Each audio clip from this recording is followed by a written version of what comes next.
ሰላም ጤና ይስጥልን ውድ የቻናላችን ተከታታዮች የፕሮግራማችን ቤተሰቦች፣ ይህ አብዲራዋ ቲዩብ ነው።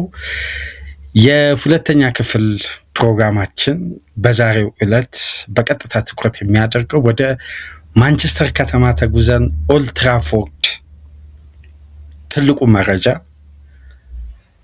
ካርሎስ ባሌባን በተመለከተ በትናንትናው ዕለት ፋብሪዚዮ ሮማኖን ጨምሮ የዴቪድ ኦርኒስተን ኤክስክሉሲቭ ኒውስ የደጋፊውን ስሜት የኦልድ ትራፎርድ ዙሪያ ያለፉትን ጊዜያት የተቀዛቀዘውን የረገበውን በጥያቄዎች የታጀበውን የማንቸስተር ዩናይትድ ደጋፊዎችን ስጋትና መቆዘምን ያበዛው የዝውውር ዝምታን በአንዴ መስበር የቻለ በቲሙ መነቃቃት ላይ የደጋፊው ስሜት እጅጉን የተስተዋለበት የማንቸስተር ዩናይትድ ደጋፊዎች መስማት የሚፈልጉትን መረጃ ያደመጡበት ዕለት ነበር። ማንቸስተር ዩናይትድ ካርሎስ ባሌባን ለማስፈረም በጣም ከጫፍ መድረሱን መቃረቡን ድርድሩ ከአድቫንስድ ስቴጅ ደግሞ አመሻሹን መሻገሩን በርካታ ሚዲያዎች እያረጋገጡ የዩናይትድ ደጋፊዎች በልበ ሙሉነት ሲዝኑን ለመጀመር ያለባቸውን ክፍተት እንዳለ ሆኖ ተጨማሪ መጠናከር ያለባቸው ዲፓርትመንቶች እንዳለ ሆኖ ግን የበለጠ አንገብጋቢ ነው ብለው ደጋፊው በተለያየ ጊዜያት ፕሮግራም በሰራንበት ማንቸስተርን የተመለከቱ ነጥቦችን ባነሳንበት ወቅት ሁሉ በኮሜንት መስጫ ላይ የማላጣው ጥያቄ ቢኖር የአማካይ ክፍሉን ውህደት፣ ቅንጅት፣ ሽፋን፣ ባላንስ የበለጠ አግሬሲቭ ምላሽ መስጠት የሚችል የ6 ቁጥር ተጫዋች ባህሪ ቲሙ ምን ያክል አጥብቆ እንደሚፈልግ ከማንቸስተር ዩናይትድ ደጋፊዎች ኮሜንት እንኳን ሜዳ ላይ ያለው እንቅስቃሴ የስኳዱ ዴብዝ ያለበት ጥያቄ እንዳለ ሆኖ እንኳን በኮሜንት መስጫ ላይ የሚሰጡ አስተያየቶች በግልጽ የሚያሳዩ ነበር። አሁን የዩናይትድ ደጋፊዎች የበለጠ የመርካት ቡድናቸውን ለማየት ለመደገፍ ባሌባ ስለሚዘዋወር ስለማይዘዋወር አይደለም የዩናይትድ ደጋፊ ከክለቡ ጎን የሚቆመው፣ ግን በቡድኑ ላይ ያለው እምነት የአሸናፊነት ስፕሪቱ አይበገሬነቱን ማንቸስተር ዩናይትድ ማምጣት እንደሚችል የክለቡ ደጋፊዎች በእጅጉ በቁርጠኝነት ያምኑ ነበር። የባሌባ ዝውውር ሆነ የ6 ቁጥር ተጫዋች ከተካሄደ 2-3 በተጨማሪ መጠናከር ያለባቸው ቦታዎች አሉ፣ ግን አንገብጋቢ ነው፣ የቡድኑ የልብ ትርታ ነው፣ ምሰሶ ነው ብለው የሚያምኑት ቦታ ግን በስተመጨረሻ እፎይታ ሊያገኝ ከ2 ዓመት በፊት የተጀመረ ጉዳይ በዚህ ሳመር ሊጠናቀቅ መቃረቡ ሲሰማ ግን እውነትም እንደ ድል ባይቆጠር ነበር። የሚገርመው ካርሎስ ባሌባ ወደ ዩናይትድ መቃረቡ ተሰምቷል።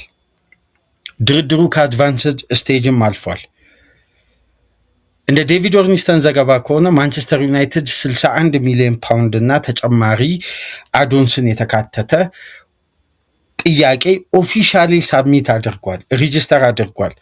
ብራይተኖችን መቀበላቸውን ኮንፈርም አድርገዋል። በዝውውሩ ሂደት ላይ የተወሰኑ የክፍያ ጋፖች ስላሉ ብራይተን እንዲጠብ ይፈልጋል። ማንቸስተር ዩናይትድም ያንን ክፍተት ለማጥበብ ዝግጁ ነው። የዛን ያክል የተጋነነ ተጨማሪ ክፍያ አይደለም እየተፈለገ የሚገኝ፣ ያው የብራይተንን ፍላጎት የሚያሟላ ማለት ነው። ቢበዛ 66፣ 67፣ 68 በጣም ከተጓዘ 70 ቢሆን እሱንም በአዶንስ የሚካተት ነው። ማንቸስተር ዩናይትድ ግን ላለፉት ከ78 ዓመት በላይ ማለት ይቻላል ይሄ የአማካይ ክፍል እንቆቅልሽ በየዝውውር ዓመቱ በየውድድር ዓመቱ ዝውውር በተከፈተ ቁጥር ማንቸስተር ዩናይትድ ደጋፊዎች ውስጣቸው በሚረካ መልኩና ተሟልቶልናል ክለባችን ብለው በሚያምኑበት ልክ የአማካይ ክፍሉ አስተማማኝ በሆነ ሁኔታ ሳይጠገን ከርሟል። ወይም የተጠገነበት መንገድ ደጋፊን የሚያረካ አይደለም። አስታውሱ 2022 ፍሬንኪ ዲዮንግ የመምጣት ቻንሱ የማንቸስተር ዩናይትድ የቅርብ ዓመት ትዝታ ነው። ምን ያክል እንደተቃረበ፣ ምን ያክል ማንቸስተር ዩናይትድ ይህን ተጫዋች ለማስፈረም ከፍተኛ ጥረት እንዳደረገ አይረሳም። እንደውም እናስታውሰው 2022-23 ምን ነበር? በብሬንፎርድ እና በብራይተን በተከታታይ ማንቸስተር ዩናይትድ በሊጉ መጀመሪያ ጨዋታ መሸነፉ ካሰሜሮ ላይ ሄደው 31 ዓመት ላይ ለሞላው ተጫዋች 70 ሚሊዮን ፓውንድ ከፈሉ እኮ ማንቸስተር ዩናይትዶች። አሁን ጉዳዩን ስንመለከት የአማካይ ክፍሉ ድራማና በየጊዜው የሽግግር ጊዜውን ከሚያዛንፉ ወይም በአግባቡ ከማይጠግኑ ጉዳዮች መካከል ተውት። የዛሬ 2 ዓመት ማኑኤል ኡጋርቴን ማንቸስተር ዩናይትድ ሲያስፈርም እነ ሶፊያን አምራባትን በውሰት ሲያመጣ የማንቸስተር ዩናይትድ ደጋፊዎች አላመኑ የቡድኑን ጥራት። ምክንያቱም የማንቸስተር አማካይ የሚመራ የነበረው በእነዚህ ተጫዋቾች ኳሊቲ አልነበረም። የዛሬ አሰልጣኝ በነ ካሪክ እና በነ ፖል ስኮልስ የሚመራን የአማካይ ክፍል የተመለከተ የማንቸስተር ዩናይትድ ደጋፊ እንዴት ይሄን ኳሊቲ ለመቀበል በሩንም ልቡንም ሊከፍት ይችላል? ቢቀበል ነበር የሚገርመው። አለመቀበሉ የቡድኑን ሌጋሲና ከፍታን ለተመለከተ የእግር ኳስ ቤተሰብ የተመለከተ የማንቸስተር ዩናይትድ ደጋፊ ያን በዛ የአማካይ ክፍል ጥምረት እንዴት በቡድኑ ተማምኖ ለስኬት፣ ለሽግግር፣ ለከፍታ ይበቃል ብሎ ልቦናው ለመቀበል ይቸገራል። ነገር ግን በዚህ የዝውውር መስኮት ስለ ማንቸስተር ዩናይትድ ፕሮግራም በሰራውበት ሁሉ ለማንቸስተር ዩናይትድ ደጋፊዎች ደጋግሜ የማነሳላችሁ ምናልባት ሌላው ሚዲያ ላይ በዚህ ልክ እርግጠኛው ነው መረጃዎችን አያሻግሩም ወይም በዚህ ልክ ሁኔታውን አይገልጹም። ማንቸስተር ዩናይትድ ይህን የዝውውር መስኮት በስሌትና በብልሃት ነው የሚጓዘው። የቀድሞ አይነት ብራንዱን ተከትሎ ስሙን ተከትሎ ዝናውን፣ ከፍታውን ይሄ የነበረውን ብራንድና ሀያልነትን እየተጠቀመ ትላልቅ የዝውውር ጨረታዎች ላይ የገባ ገንዘቦችን እያወጣ እየበተነ ስምና ዝናን ማስታወቂያን ትኩረት አድርጎ የሚያመጣ አይነት ዩናይትድ አይደለም። የበለጠ በሳል የሆነ ስትራቴጂ የሚከተል የዩናይትድ የዝውውር መስኮት ነው። ብቻ የማንቸስተር ዩናይትድ ደጋፊዎች በትዕግስት ተጠባበቁ። ማንቸስተር ዩናይትድ ቡድኑን ይጠግናል እንጂ ስለ ብራንድና ስለ ከፍተኛ ስም እና ከፍተኛ ጨረታ ውስጥ እንደ ቀድሞ የቡድኑን ብራንድ ታሳቢ ተደርጎ ቡድን ሳይሆን ብራንድ እየገነባ የሚዘልቅበትን ሁኔታ አቁመዋል። አሁን ከቡድን በኋላ ብራንድ እንደሚመጣ ስላመኑ የአሁኑ አመራር በእርጋታ ነው ዝውውሮች የሚፈጽሙ ስላችሁ ነበር። ተመልከቱ፣ በአንድሪ ሳንቶስ እና በዩሪ ቴለማስ መካከል ያለውን የጊዜ ሂደትና ማንቸስተር ዩናይትድ ምን ያክል የአማካይ ክፍሉ የተመጣጠነ አስተማማኝ ባላንስ አስተማማኝ ከከፍተኛ ኳሊቲ ይልቅ የዩናይትድ የአማካይ ክፍል መሸጋገር ባለበት ርቀት ተጠግኖ ነው አሁን የሚሸጋገረው። በጣም በጣም ጠለቅ ያለ ጥገናዊ ለውጥ ከ3 ተጫዋቾች 3 የተለያየ ካራክተር ያገኛል። እስቲ የማንቸስተር ዩናይትድ ደጋፊዎች ይህ መረጃ ስትሰሙ የተሰማችሁን ስሜት በኮሜንት መስጫ ላይ አስቀምጡ። የባሌባ መምጣት የተጫዋቹ የብቃቱ ከፍታ ወይም ስላለው አቅም አይደለም። ዩናይትድ 3ኛ አማካይ ምን ያክል እንደሚያስፈልግ የሚያውቁት የማንቸስተር ዩናይትድ ደጋፊዎች ናቸው። ስለዚህ ኤግዛይቲንግ የሆነ ዝውውር ነው። ይህን የ22 ዓመት ካሜሩናዊ ተጫዋች ለማምጣት ማንቸስተር ዩናይትድ የተጠቀመው ብልሃት ራሱ በጣም የሚያስደንቅ ነው። ወደሱ ጉዳይ ከመግባታችን በፊት ግን እናንተ ይህ ፕሮግራም ለበርካታ የእግር ኳስ ቤተሰብ ተደራሽ እንዲሆን ተደማጭ እንዲሆን ላይካችሁ ይጠቅመናል። ላይክ አድርጉ። ይህንን ፕሮግራም ዛሬ ለከፈታችሁ፣ ዛሬ ማድመጥ ለጀመራችሁ ሰብስክራይብ አድርጉ፣ ቻናላችንን ተቀላቀሉ። በርካታ መረጃዎችን በእንዲህ መልኩ እየተወያየ ሊጉም ከጀመረ በኋላ በስፋት የምናነሳቸው ነጥቦች ስላሉ ቻናላችን እየተቀላቀላችሁ እግር ኳሳዊ ሀሳቦችን የምንወያይበት በነፃነት የታመኑ መረጃዎችን የምናነሳበት ቻናል ስለሆነ ሰብስክራይብ እያደረጋችሁ ተቀላቀሉ። ከሀገር ውጭ የምታደምጡ ቻናላችንን መደገፍ ከፈለጋችሁ በሱፐር ስቲከር፣ ሱፐር ቻት፣ ሱፐር ታንክስ ደግፉን። እስቲ ካርሎስ ባሌባን የተመለከተውን ጉዳይ አጠቃለን እናንሳ። ከዛ በፊት ግን ማንቸስተር ዩናይትድ ደጋፊዎች ዚርክዚ የሚለቅ ከሆነ አታኪንግ ሰርድ ያስፈርማል በእርግጠኝነት። ግራ ፉልባክ ግን ማንቸስተር ዩናይትድ በቀጣይ ሳምንት ያስፈርማል። ይሄን ምናልባት ቀኑን ጊዜውን እንደዚህ ይሆናል ብሎ በትክክል መወሰን ባይቻልም ግን ግራ ፉልባክ ያለምንም ጥርጥር ማንቸስተር ዩናይትድ ወይ አሮሆን ካልሆነ ሀልም ማምጣቱ የማይቀር ነው። ይህንንም መረጃ ተጠባበቁ። በእነዚህ ፉልባኮች ከሁለት አንዱ በማምጣት ማንቸስተር ዩናይትድ የግራ ፉልባኩን ማጠናከሩ የማይቀር ነው። የፊት መስመር ተጫዋች ግን ዚርክዚ የሚለቅ ከሆነ በገበያ ላይ ዩናይትድ አድቫንቴጁን ለመጠቀም እያሰላሰለ እንደሆነ መረጃዎች ወጥተዋል።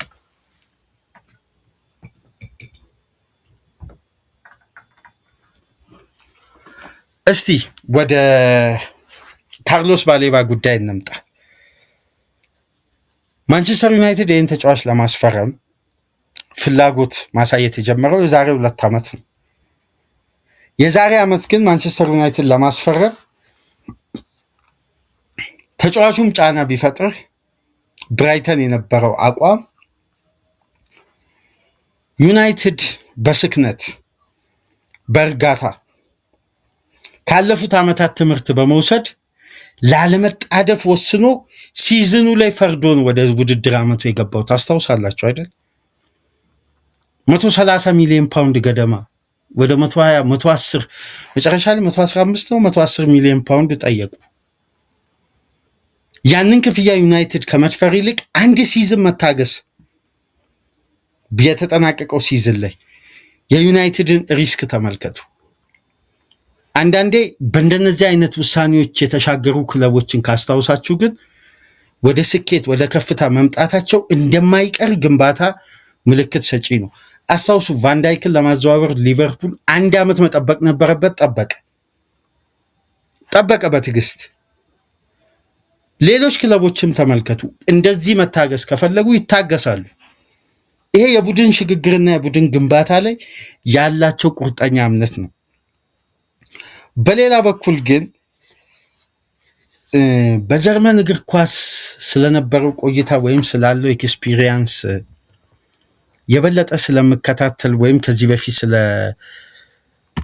ማኔጅመንት ጥንካሬው የተለያዩ መረጃዎችን ስለተመለከትኩኝ ይሁን ብቻ አላቅም፣ እኔ በማንቸስተር ዩናይትድ ቤት አሁን ካሉ ዳይሬክተሮች ውስጥ በጣም እጅጉ ማንቸስተር ዩናይትድ እድለኛ ነው ብዬ በግል የማስበው ክሪስቶፈር ቪቪያሊን የሪኩፕመንቱ ዳይሬክተር ማድረጉ ነው ይመስለኛል።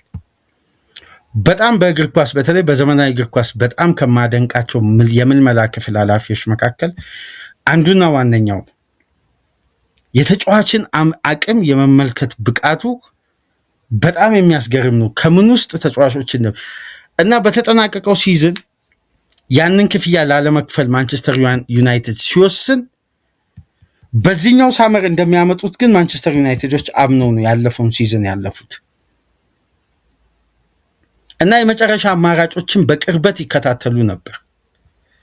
ከዛም በኋላ አሁን መረጃዎችን ስንመለከት አንድ ጉዳይቼ በጣም የተገረምኩበት የአፍሪካ ዋንጫ ውድድር ወቅት ያለፈው የአፍሪካ ዋንጫ በካሜሮን ብሔራዊ ቡድን ማንቸስተር ዩናይትድ ይህንንም ተጫዋች በቅርበት ይከታተል ነበር። በብራይተን በዚህኛው ሳመር ማንቸስተር ዩናይትድ በጥያቄ እንደሚመለስ እያወቁ ግን ምልመላውን አሳድገው ነው የተመለከቱት። አሁን ምክንያቱም በ1 ዓመት ልዩነት የአንድ ተጫዋች ብቃት ምን ያክል ርቀት ሊጎለብት እንደሚችል ይታወቃል። ምን ያክል ርቀት በተመሳሳይ ደግሞ ሊወርድ እንደሚችል መልማዮች መከታተል አለባቸው።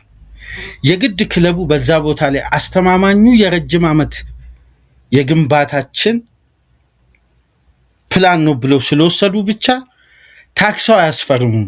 ተጫዋቹ ምን ያክል ዴቨሎፕ አደረገ፣ አሁን ካለው ብቃትና አሁን ካለው ኮንትራት ጋር ተመጣጣኝ ክፍያ ለማቅረብ ገበያው የሚመስል ሁኔታን መከተል እንደሌለባቸው በሰከነ ሁኔታ የተጫራች ክለቦች ሂደትን ዩናይትድ ተጫራችነቱን አብዝቶና ለሚዲያ አደራጅቶ ዝውውር ላይ ከመግባት ይልቅ ጉዳዮችን ከበስተጀርባ ሃንድል አድርጎ ጨረታዎችን ደብቆ ማከናወን ደግሞ አሁን ማንቸስተር ዩናይትድ ያመጣው ብስለት ነው። አስታውሱ ያኔ በነ ጄደን ሳንቾ በነ አንቶኒ ዝውውር ላይ የነበረው የማንቸስተር ዩናይትድ የጨረታ ሂደት፣ አሰልቺው የድርድር ሂደቶች ምን ያክል ሲጓተቱ እንደነበር። ግን ማንቸስተር ዩናይትድ ቴሌማስን ሳንቶስን ሲያስፈርም አንድም ኮሽታ አልነበረም። አሁን የማንቸስተር ዩናይትድን ቀጣይ ዘመን ተመልከቱ። ባሌባ ሲመጣ የሳንቶስን እድሜ ተመልከቱ፣ የሜኑን እድሜ ተመልከቱ። እነዚህ ተጫዋቾች በጣም የላቀ ኤክስፒሪየንስ የላቀ የእግር ኳስ ቴክኒክና በሊጉ ለረጅም ዓመት በኮንሲስታንሲ ፕሩፍ ያደረገውን ቴሌመስ ነው የሚመራው፣ ዲዛይኑ የሚወጣው። እነዚህ ተጫዋቾች በላቀ ኤክስፒሪየንስ ሊደርሺፕ ነው። ማንቸስተር ዩናይትድ ካሰሜሮን አጥቶ የሚተካው ተጫዋች በቦታው ላይ ያምጣ እንጂ ሊደርሺፑ ማጣት ስለማይፈልግ ተመሳሳይ ኤክስፒሪየንስ ነው ያመጣው፣ ያውም ቴክኒካል አፕሮቹ እንዳለ ሆኖ። ስለዚህ ምን ያክል ይሄ ቡድንን ለመገንባት እኔ የማንቸስተር ዩናይትድ ኃላፊዎች እንደ ዘንድሮ የዝውውር መስኮት እጅጉን የተሻሉበትና የነቁበት የዝውውር መስኮት ያለ አይመስለኝም። አምናም ጤናማ ነበር፣ ዘንድሮም ጤናማ ነው። ምክንያቱም ማንቸስተር መጀመሪያ ወደ ራሱ አይደንቲቲ ለመመለስ የተጫራችነቱን አቅም የብራንዱን ያክል እየተጠቀመ የሚያደርገው ዝውውር ክለቡን እንደማያዋጣ የቅርብ ዓመት የዝውውር ሂደቱ በቂ ምስክር ነው። የበለጠ ደግሞ የአማካይ ክፍሉ እንቆቅልሽ ለስንት ጊዜ ነው ሳይፈታ የቆየው? ማንቸስተር ዩናይትድ ተውት፣ በቅርብ ቀናት ውስጥ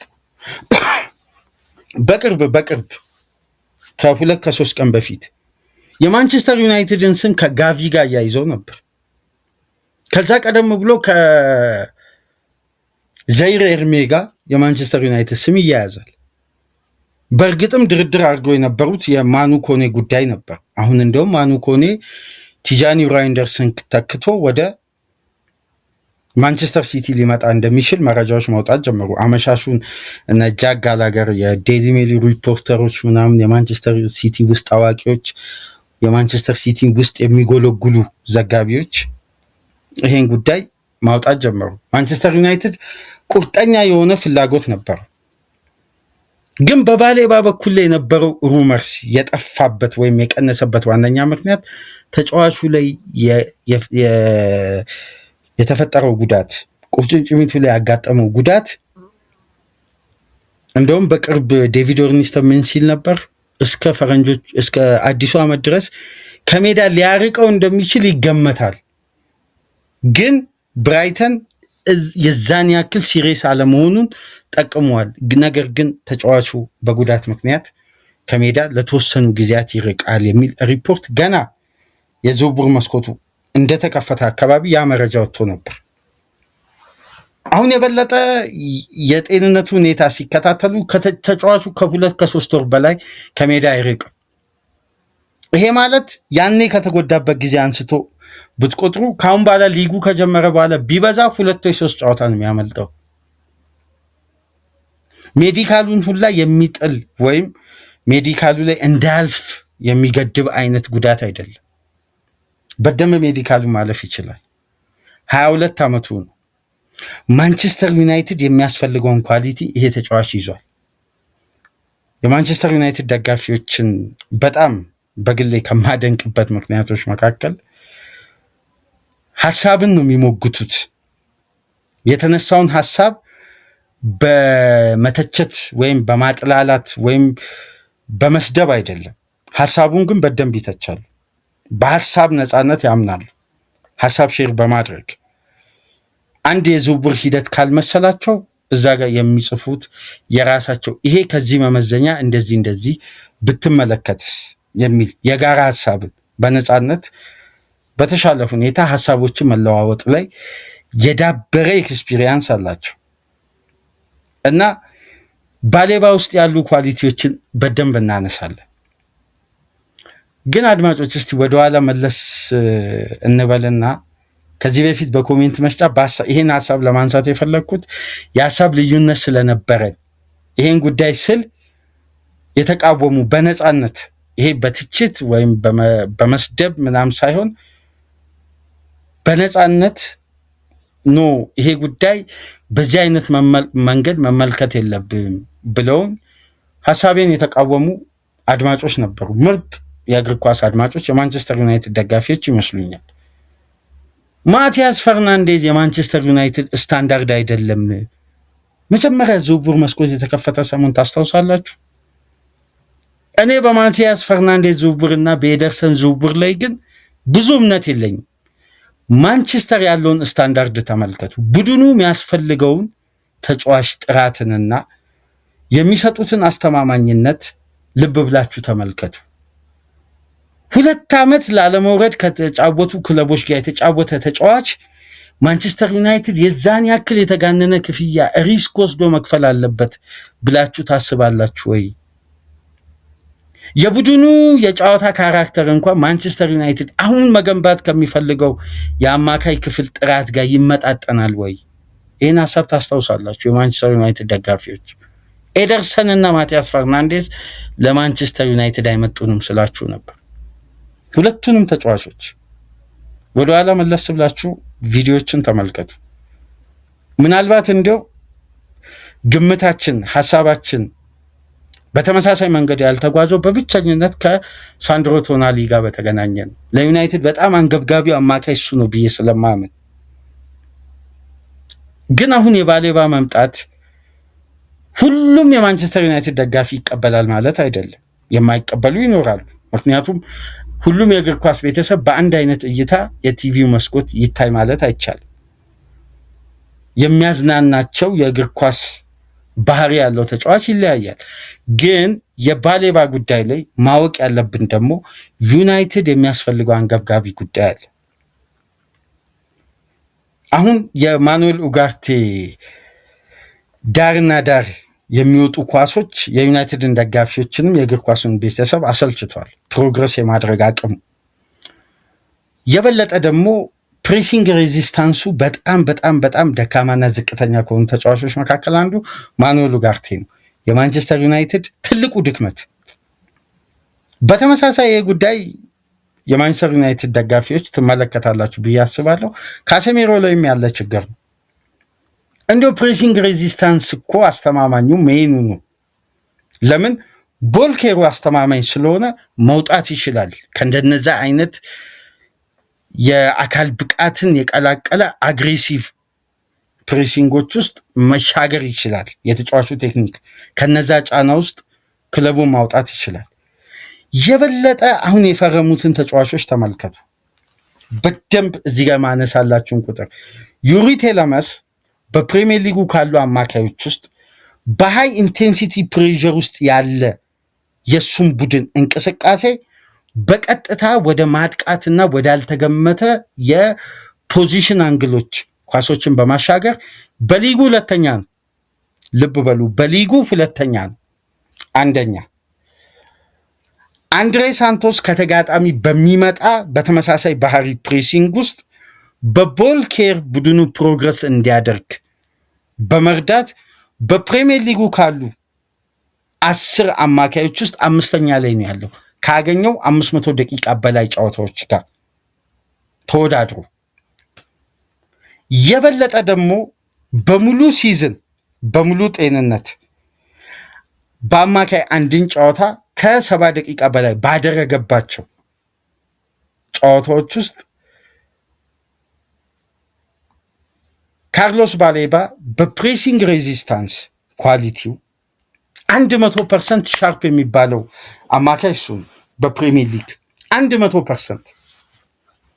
ይሄ ምንድነው የሚጠቅመው? አንደኛ የተጫዋቹ ቴክኒክ የበለጠ ፕሬሲንግ ሬዚስታንስን የሚሻገሩ ይሄ የፕሬሲንግ ሬዚስታንስ የመቋቋም አቅማቸው በጣም ፕሬሲንግን መሻገር የሚችሉ ኢንቴንሲቲ ማለፍ የሚችሉ በአካል ብቃትን በጫና ውስጥ ያሉትን መሻገር የሚችሉ ተጫዋቾች ቴክኒካሊ የሚለዩበትን አንዱን ኳሊቲ ልንገራችሁ። የግራኝ እግር ተጫዋቾች ከዚህ በፊት አስታውሱ፣ ኒማንያ ማቲች የሚሰጠው ትልቁ ባላንስም ሆነ ትልቁ ኳሊቲው ምንድን ነው? ፕሬስ ሲደረግ የሚጠቀመው ተክለ ሰውነቱ ነው። በጣም ይሸፍናል። ተጫዋቾች ለመንጠቅ አይመችም፣ ፊዚካሊ ረጅም ስለሆነ። ኳስን ኮንትሮል ካደረገ በኋላ የሚጥልበት ኤሪያ እንኳን በጣም ሚሽኑ የተሳካ ፓሶችን ነው የሚያደርገው። በዛም ወቅት ታስታውሳላችሁ ማኑዋል ማታ ማንቸስተር ዩናይትድ ቤት በጣም ምርጥ የነበረበት ወቅት ከጀርባው ማቲች ነበር። ለምን? ከቨሩ የቡድኑን የመጠቃት ባህሪ የበለጠ ከቨር ስለሚያደርግ የማቲች እንቅስቃሴ። አሁን ባሌባ ደግሞ ለየት የሚያደርገው ምን መሰላችሁ? ፊዚካሊ ፊት ነው ለቦታው። ጫናን የመቋቋም አቅሙ ደግሞ የበለጠ ያዳበረው የት ነው? ብራይተን ውስጥ ነው የተጫወተው። ተመልከቱ አድማጮች፣ የብራይተን አጫወት ለፕሪሚየር ሊጉ ለአብዛኛው ክለብን ፈተና ነው። ብራይተን ደግሞ ራሱ ለተጋጣሚ በጣም ተጋላጭ አድርጎ የሚጫወት ቡድን ነው። በጣም ክፍት የሆነ ቡድን። ለምን? ማጥቃት ላይ መሰረት ስላደረገ። ዲዘርቢም እያለ ፋቢያን ሁዝለርም ሲያሰለጥን በደንብ ተመልከቱ። ብራይተን የተጋጣሚን ፕሬሲንግ ለመሻገር በጣም ደፋር ቡድን ነው። ኢንቴንሲቲን እንደውም እሱም ፕረስ ሲያደርጉት የሚፈልገው ቡድን ነው። ፕረስ መደረግን ይፈልጋል።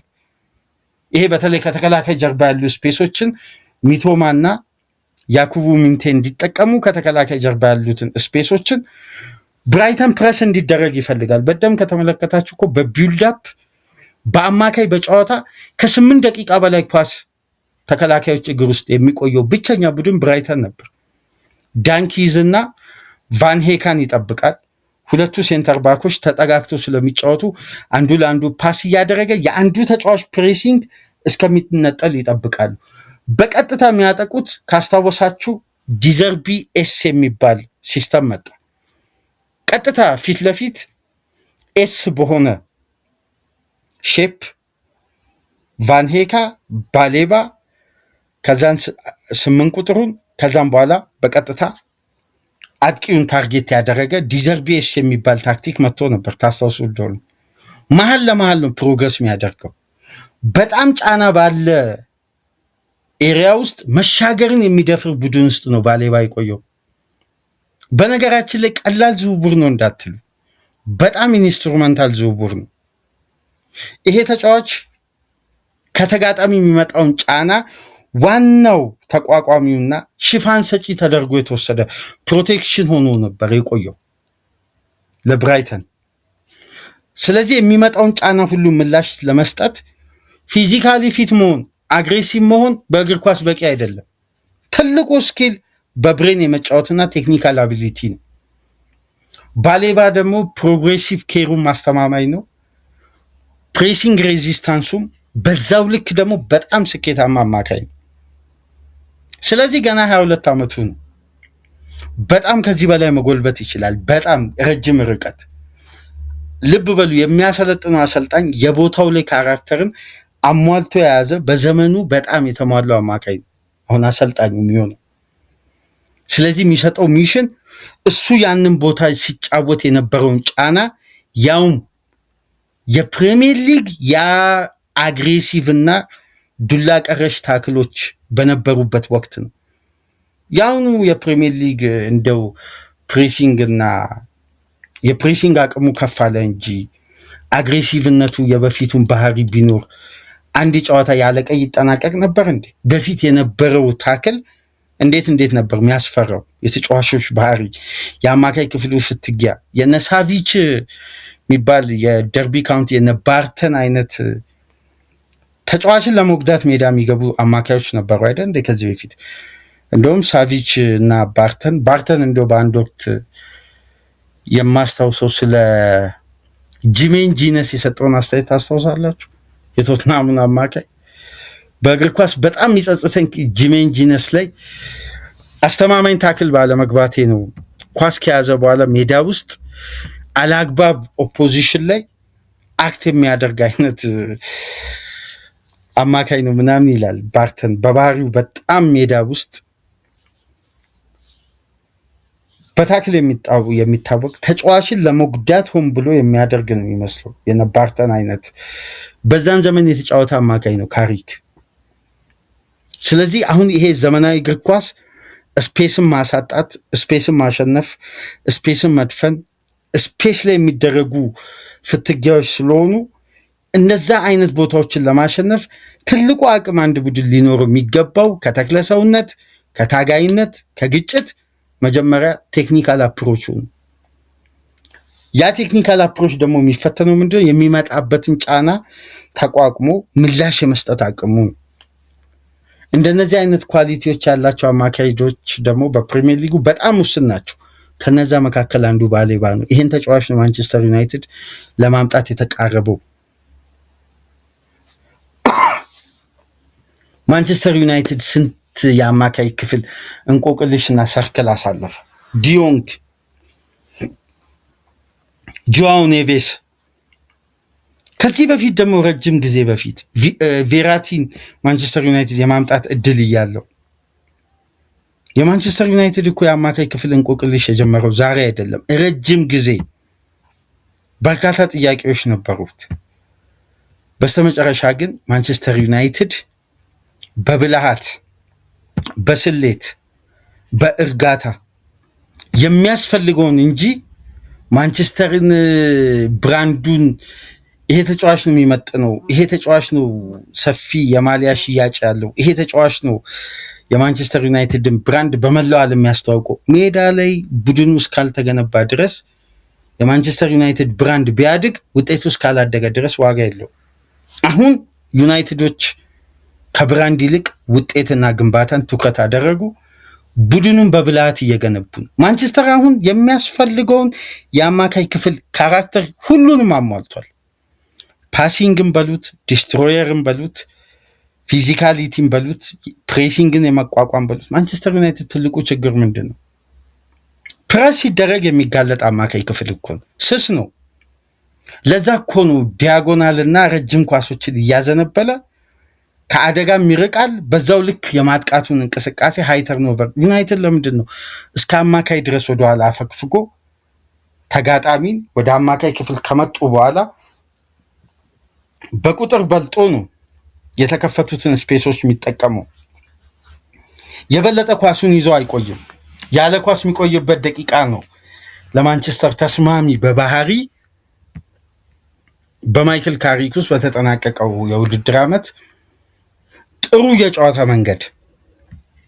አሁን ክለቡ እንግዲህ ከእንደነዚህ አይነት የታክቲክ ውጥረቶችም ተላቆ ሁሉንም ባላንሶችን አሟልቶ በስተመጨረሻም እንግዲህ የጎደለውን ትልቁን የጀርባ አጥንት ለማምጣት ከተጫዋቹ ጋር ተስማምቶ ከክለቡ ጋር ለመስማማት ተቃርቦ እንግዲህ ዛሬ ይህን ፕሮግራም ስታደምጡ ምናልባት አግሪመንቱ 100% መፈጸሙን ልታደምጡ ትችላላችሁ። ስምምነቱ በስተመጨረሻም መጠናቀቁን ልታደምጡ ትችላላችሁ። አሁን ለስምምነት በሚያቀርብ ስቴጅ ላይ ነው የሚገኘው። ያው በቀጣይ 24 ሰዓታት ይስማማሉ ነው የተባለው። ይህን ፕሮግራም ስታደምጡ ደንዲል ሊባል የሚችልበት እድል በጣም በጣም ሰፊ ነው ማለት ነው።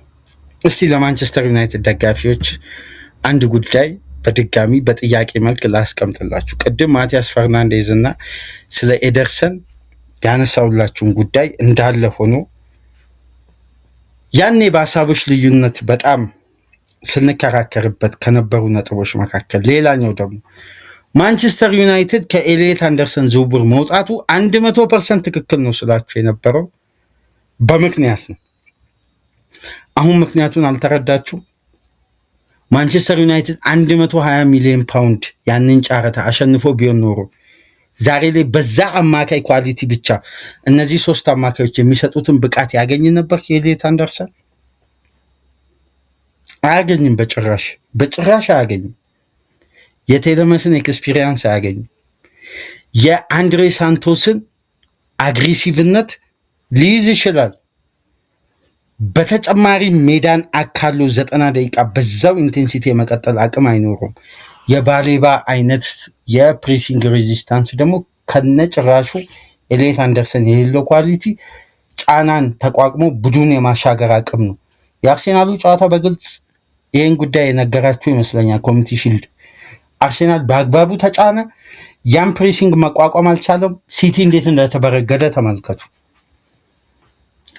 ማንቸስተር ዩናይትድ ለእነዚህ 3 ተጫዋቾች 150 ሚሊዮን ፓውንድ ነው የሚያወጣው። ለአንድ ተጫዋች ግን 120 ሚሊዮን ፓውንድ እንዲያወጣ ነበር ደጋፊው ያኔ በጣም ማንቸስተር ዩናይትድ ላይ ኮምፕሌንት ያደርግ የነበሩ። አሁን ሚዛኑን ተመልከቱ። የበለጠ ይሄ አማካይ ቅንጅት ሚዛን አይደፋም? አንድ ተጫዋች ላይ ከሚፈስ ከፍተኛ መዋለ ንዋይ። ይሄ አንዱ ጥያቄ ነው። ሌላኛው ጥያቄ ደግሞ የክሪስቶፈር ቪቪያሊ ብልሃት ነው። 1 ዓመት ማንቸስተር ዩናይትድ መጠበቁ ከ50 ሚሊዮን በላይ ማትረፍ ችሏል። አሁን ክለቡ አምና ቢሆን ኖሮ በዚህን ሰዓት ከ110 ሚሊዮን ፓውንድ በላይ ከፍሎ ተጫዋቹን ያዘዋውር ነበር። ግን መጠበቁ ማንቸስተር ዩናይትድ ከ70 ሚሊዮን ፓውንድ በላይ እንደሚያጠናቅቅ ነው መረጃዎች የሚያሳዩት፣ ፊክስድ ፊው ማለት ነው። ስለዚህ ይሄ የዝውውር መስኮት በብልሃትና በንቃት የተካሄደ የማንቸስተር ዩናይትዶች አስደናቂ ክንውን ነበር። በስተመጨረሻም ለማጠናቀቅ በጣም ክለቡ ተቃርቧል። ባሌባ መዳረሻው ኦልትራፎርድ መሆኑ እውን ሆኗል። የማንቸስተር ዩናይትድ ደጋፊዎች ትዕግስት በሚጨርስ ሁኔታ ውስጥ አሳልፋችሁ በስተመጨረሻም ባሌባን ከዚህ በመቀጠል ደግሞ የግራ ፉልባኩ የማይቀር ጉዳይ ጠብቁ። ዛሬም ሊወጣ ይችላል መረጃ። እስከ ዛሬ ሳምንት ግን ማንቸስተር ዩናይትድ የግራውን ፉልባክ ጉዳይ መግደሉ የሚቀር አይመስልም። ለማንኛውም የባሌባን ዝውውር በተመለከተ እነዚህን ሁሉ ሀሳቦችን ከእናንተ ጋር ለመወያየት ነጥለን አነሳን። ካርሎስ ባሌባን በተመለከተ እስቲ እናንተ ሀሳባችሁን፣ አስተያየታችሁን በዛውም የተሰማችሁን ስሜት ያንን መረጃ ዴቪድ ኦርንስተን ካጋራ በኋላ የነበራችሁ ስሜት ምን አይነት እንደነበር፣ የዩናይትድ ዝምታ ምን ያክል ደጋፊውን በጣም እንዳሳዘነውና እንዳስደበረው የምንመለከትባቸው በርካታ ፊሊንጎችን አይተናል። አሁን ግን ያ ፊሊንግ ወደሆነ ሌላ ስሜት ተቀይሯል። ለማንኛውም ፕሮግራማችን ላይክ አድርጉ፣ ሼር አድርጉ፣ ሰብስክራይብ አድርጉ። ከሀገር ውጭ የምታደምጡ በሱፐር ስቲከር፣ ሱፐርቻት፣ ሱፐር ታንክስ ድጋፍ አድርጉ።